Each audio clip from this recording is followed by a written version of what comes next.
project number 2.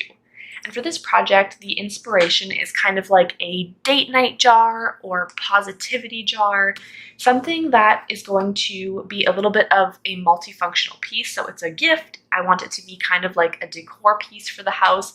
And then I also want it to be something that just brings a lot of positivity and happiness with what I put inside of it. So there are a couple of really cool options you could do with this, which I will mention at the very end. But for the purposes of this video, I'm taking a pickle jar, gherkins, whatever you call it, depending where you live in the world. First, you're going to want to clean it out really good, get rid of that smell. So I had a dish soap and gave it a good scrub. If you have a dishwasher, try putting it in there. You want to remove the labels as well. You don't have to use a pickle jar. You can use, you can buy a jar or just use like tomato sauce jar or whatever you have on hand. I like to do projects that are as budget friendly and zero cost as possible. So I did just want to use the jar I had. So we're going to remove the label, and how I like to do that is soak it in a little bit of warm water first, and then I'm able to go in and start scrubbing it off just with my hands and my nails.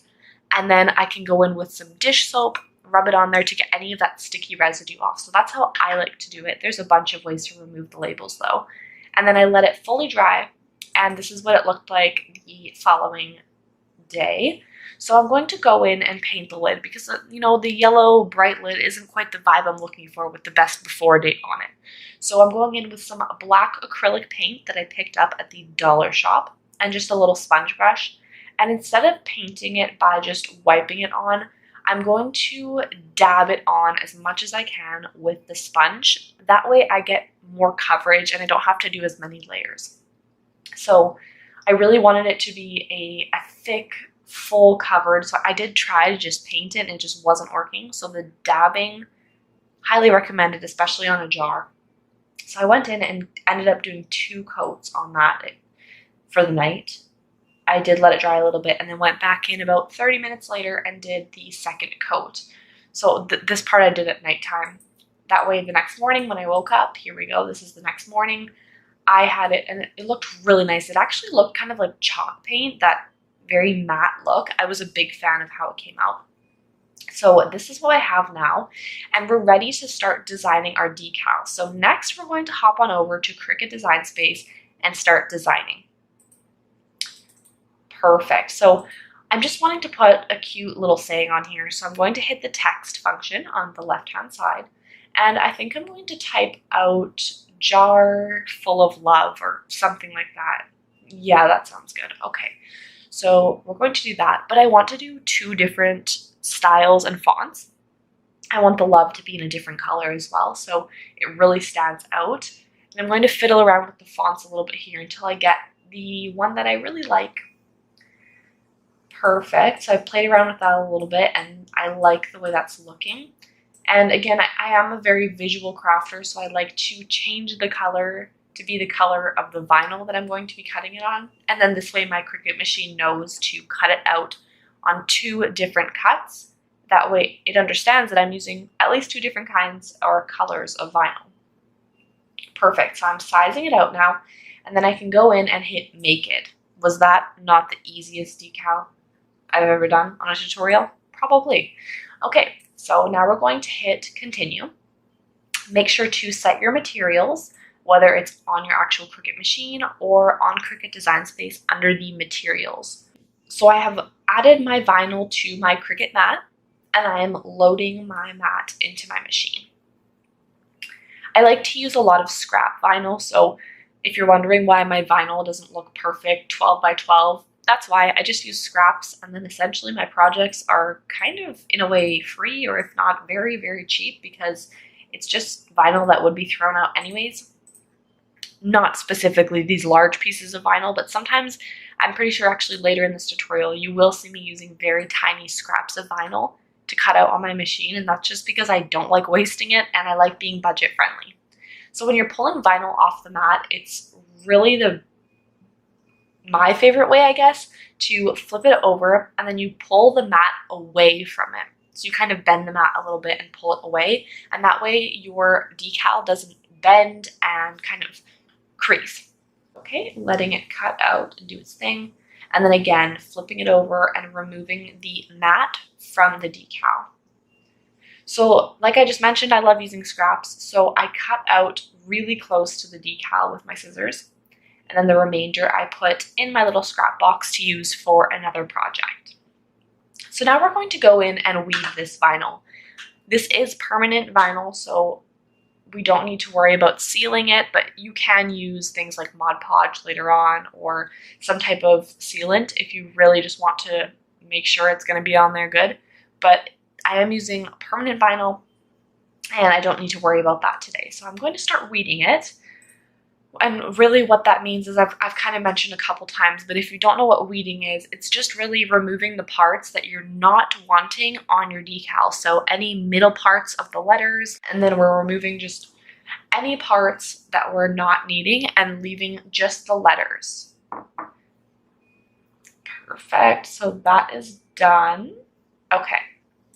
Now something I feel like I don't see done very often that is a really helpful tip is when I'm working with permanent vinyl and I'm going to be going in with some transfer tape, it's really helpful to actually put your decal back down onto the mat.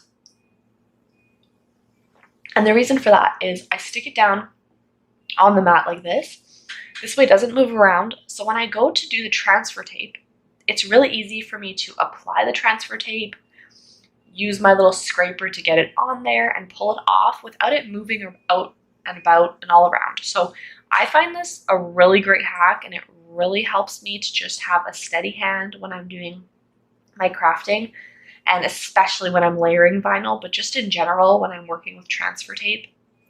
Now because I am working with an object that is circular, it's a jar, it can roll all over the place, I like to take something to kind of keep it in place. So I just take a kitchen towel and I fold both sides in so that the middle kind of has a little valley going on. And I can fit the jar or whatever it is, the mug, the cup, right in there. Then it won't go anywhere. And I like to use my weeding tool to just pull off the transfer tape, and voila. Okay, now what I'm going to do is just apply my decal. So I go in very slowly because in a way, you kind of have one shot with this, and if I mess it up, I might get air bubbles and stuff like that. So the slower you do it, the better. And honestly, as much as the scraper tool is great, I just love going in and going with my hand to kind of do the curve of the jar, because that's what's really going to get that decal to stick down.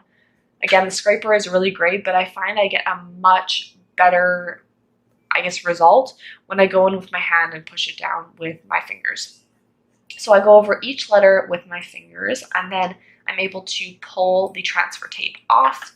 I know it's kind of hard to see right now because of the towel underneath, but I will show you at the end what the finished product does look like. Okay, so we're going to peel off the last decal. It says love, and we're wanting to add that on there. So we're going to apply the transfer tape to the jar now, and then just do the exact same thing we did before with a little scraper and my hand to just make sure it's on there really good, and we're able to now pull it off. There we go. How easy was that project? So easy, so quick. I love it, and really budget friendly. So I want to go in with some post-it notes, and you could write things like coupons for your partner or date ideas on little popsicle sticks. I wanted to do something with little sticky notes because they're colorful and I like a lot of colors. So I'm actually writing a bunch of really positive affirmations and things that I would really love to read. If I'm feeling down, I can take one out and read it, or my partner can, and it will just make us feel really good. So that's what I'm going with, but you could do date ideas, so like a movie night with some snacks. I always love that. That's my kind of date night. Date night at home with lots of snacks. Now, the idea that I had that I didn't show in this video, but I wanted to mention is with this jar, I feel like it would be really beautiful to either add some cardstock rolled paper flowers that you can make with your Cricut very easily. I do actually have a tutorial on my channel on how to make those rolled paper flowers with your Cricut machine. I will link that right up here if you do want to watch that. If not, I will link it down below as well so that you can watch it at the end of this video. Or adding some little paper stars would be really cute. I've seen those as well.